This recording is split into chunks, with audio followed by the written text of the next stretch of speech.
নমস্কার, আমার নাম সাগ্নিক ঘোষ। আমি আজ এক নতুন ভিডিও নিয়ে চলে এসেছি। তোমাদের মধ্যে কি কেউ আছে যে কোম্পানিতে নতুন জয়নার, বুঝতে পারছো না কী করবে, কীভাবে কানেকশান বানাবে বা কীভাবে প্রজেক্টের জন্য খুঁজবে? তো তোমরা একদম ঠিক জায়গায় এসে পড়েছো। তো আমি আজকে এইসব বিষয় নিয়ে ডিসকাশন করতে চলেছি। তো ভিডিওটি পুরোটা দেখবে প্রথম থেকে শেষ অবধি, স্কিপ করবে না। স্কিপ করলে কিন্তু অনেক ইম্পর্টেন্ট ইনফরমেশন তোমরা মিস করে যেতে চলেছো। তো চলো আরম্ভ করা যাক। প্রথম হলো, আমি ফ্রেশারদের জন্য বলছি যারা নিউ জয়েনিং কোনো কোম্পানিতে সবে সবে তোমরা জয়েন করেছো।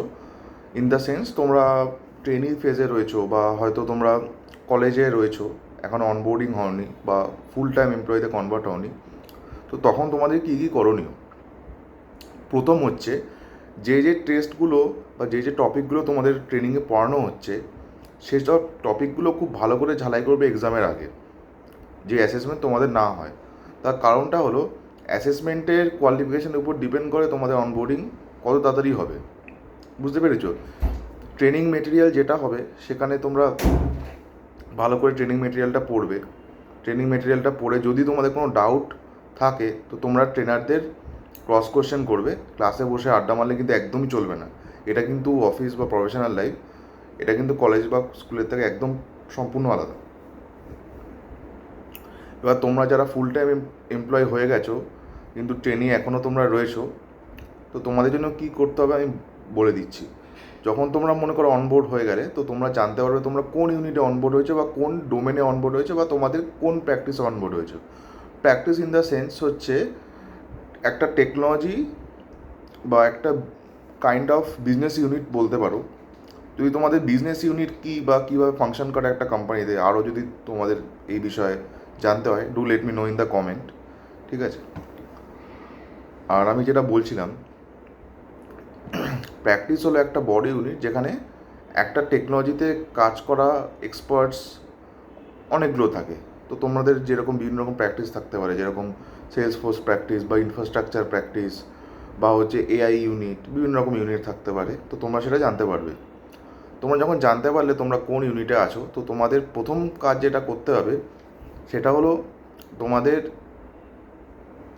ইউনিটের টিডির সাথে কন্ট্যাক্ট করতে হবে, আর যারা মেন্টর আছে তাদের সাথে কন্ট্যাক্ট করতে হবে। থার্ড হচ্ছে ম্যানেজারের সাথে বা পিওসির সাথে। এদের কী কী রোল আমি তোমাদেরকে বুঝিয়ে দিচ্ছি। যে টিডি বা ট্যালেন্ট ডেভেলপমেন্ট, সে তোমাদের গাইড করবে কী কী পার্টিকুলার কোর্সগুলো পড়তে হবে, কী কী সার্টিফিকেশানগুলো করতে হবে। এবার তোমাদের দায়িত্বও থাকবে তাদের নামগুলো বের করা। তো তোমরা কীভাবে তাদের নাম বের করতে পারো? তোমাদের পিওসির সাথে তোমরা কন্ট্যাক্ট করতে পারো। তো তোমাদের পিওসি তোমাদেরকে হেল্প করবে বা ম্যানেজার। এটা করার পরে তোমরা সার্টিফিকেশান করবে। সার্টিফিকেশান করে তোমরা ম্যানেজারকে বলতে পারো যে স্যার, আমার এই সার্টিফিকেশানগুলো আছে, তো আপনি কাইন্ডলি আমাদের প্রজেক্টে অনবোর্ডিং করুন। তো তোমরা প্রজেক্ট একটা ফ্রেশারকে দিতে একটু সময় লাগে। তার কারণটা হলো, একজন ফ্রেশারের এক্সপিরিয়েন্স থাকে না, আর ক্লায়েন্টের এক্সপিরিয়েন্স রিসোর্স চাই, ব্যাস।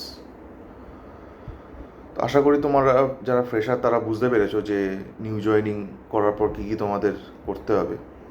তো এবার আমি আসছি এক্সপিরিয়েন্সদের উপর। যারা এক্সপিরিয়েন্সড এমপ্লয়ি, তাদের জন্য যেটা করণীয়, প্রথমে হচ্ছে তোমরা যখন অনবোর্ডিং হয়ে যাচ্ছ, তোমরা অলরেডি জানো তোমাদের কোন টেক্সটাকে তোমরা আছো। তো তোমরা কী করবে, as soon as you are getting into the company, একটু অফিসে কি নেটওয়ার্কিং করবে, লোকজনের সাথে কথা বলে জানার চেষ্টা করবে তোমাদের ডোমেনে কে আছে, বা একটু সিনিয়র লেভেলের ম্যানেজমেন্ট তো যে তোমাদের ডোমেন বা প্র্যাকটিস নিয়ে প্রজেক্ট হ্যান্ডেল করে। আর তোমার যে ইমিডিয়েট সুপারভাইজার, তোমরা সেটা আশা করি টিমসে দেখতে পারবে। তো ওনাদেরকে পিন করে তোমরা জানতে চাইবে যে তোমাদের প্রজেক্টে কবে অনবোর্ডিং হচ্ছে, অনবোর্ডিংয়ের প্রসেসটা কী আছে। তো এগুলো তোমরা ফলো আপ নেবে, বসে থাকবে না। আর একটা হলো, তোমাদের কোম্পানির যেটা ইন্টারনাল সোশ্যাল মিডিয়া প্ল্যাটফর্ম, ওখানে তোমরা একটা পোস্ট দেবে যে you are looking for project, you are currently unallocated. আর তোমাদের যা টেক স্ট্যাক আর যা সার্টিফিকেশান, এটা নিয়ে একটা পোস্ট দেবে। আশা করি তোমাদের ওখানে তোমাদের পিং আসবে বিভিন্ন রকম প্রজেক্ট যেখানে যেখানে ওপেনিং আছে। আর ফাঁকা টাইমে চেষ্টা করবে, যেরকম বলেছি, নেটওয়ার্কিং করার। তাতে কী হবে, ফেস টু ফেস চেনা জানা থাকলে প্রজেক্টে অনবোর্ডিং হওয়াটা ইজি হয়। কারণ কি, ফেস টু ফেসে ট্রাস্টটা অনেকটা বেশি বিল্ড হয়। যদি তোমাদের এর উপর আরও ভিডিও চাই দরকার পড়ে, do let me no in the comments. আজকে এত অবধি, নমস্কার।